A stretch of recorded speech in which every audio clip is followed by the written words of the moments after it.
General સલામે છત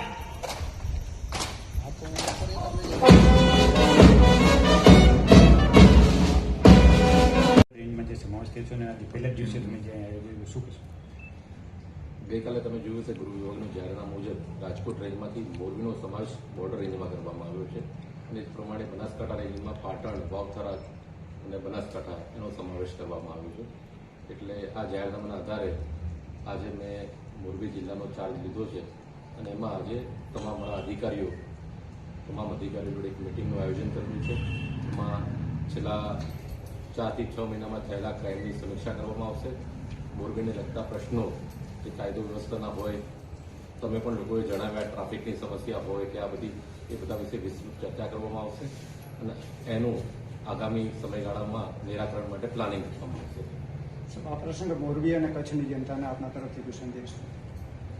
કચ્છમાં તો ઓલરેડી છું, પણ મોરબી અત્યારે અહીં આવ્યો છું તો મોરબીના લોકોને એટલું જ કહેવા માંગીશ કે ખૂબ સુંદર ટીમ કામ કરી રહી છે. એસપી અને તમામ અધિકારીઓ કાયદો વ્યવસ્થાને જાળવવા માટે, ક્રાઇમના ડિટેક્શન કરવા માટે ખૂબ મહેનત કરી રહ્યા છે, ખૂબ સારું કામ કરી રહ્યા છે. તો તમામ લોકો એમાં સહયોગ આપે. કોઈ પણ ઇન્ફોર્મેશન હોય, કોઈને પણ મદદની જરૂરિયાત હોય તો મારો સંપર્ક કરી શકે છે. મારો નંબર પણ હું તમારી સામે જ અત્યારે કહેવા માંગીશ, 9974808571. કોઈ પણ કામ હોય તો વિના સંકોચે મને પણ ફોન કરી શકે છે, મારા તમામ અધિકારીઓને પણ ફોન કરી શકે છે. અને ખાસ તો હું કહેવા માંગીશ કે આપણા જે યુવા મિત્રો છે, કોલેજમાં જાય છે અથવા તો સમાજના આગેવાનો છે, ક્યાંય પણ કોઈ દૂષણ જણાય, ડ્રગ્સને લગતું દૂષણ જણાય તો તાત્કાલિક અમારા અધિકારીઓને જાણ કરે અને અમે એના પર ત્વરિત એક્શન લઈશું. કારણ કે આ બાબતે હું એકદમ મક્કમતાથી કામ કરવા માંગુ છું અને આ દૂષણ દૂર કરવા માટે અમારી ટીમ કટિબદ્ધ છે એ જણાવવા માંગુ છું. સાહેબ, રાજકોટ રેન્જમાં જે આરએક્સએલ કાર્યરત છે એવી જ રીતે આપણે અહીંયા કાર્યરત રહેશે કે કેવી રીતે?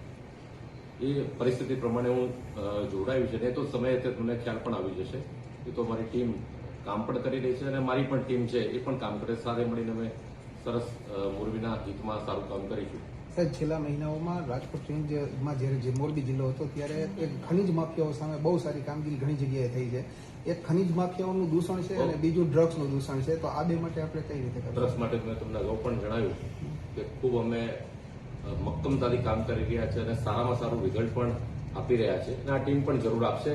અને ખનીજ માફિયાઓ કે ખાણ ખનીજની તમે વાત કરી તો એની અંદર જે કામ ચાલુ છે અત્યારે એકદમ કડકાઈથી કામ થઈ રહ્યું છે, એ ટીમ એકદમ આના વધારે સારું અને સરસ કામ કરશે. મને વિશ્વાસ છે.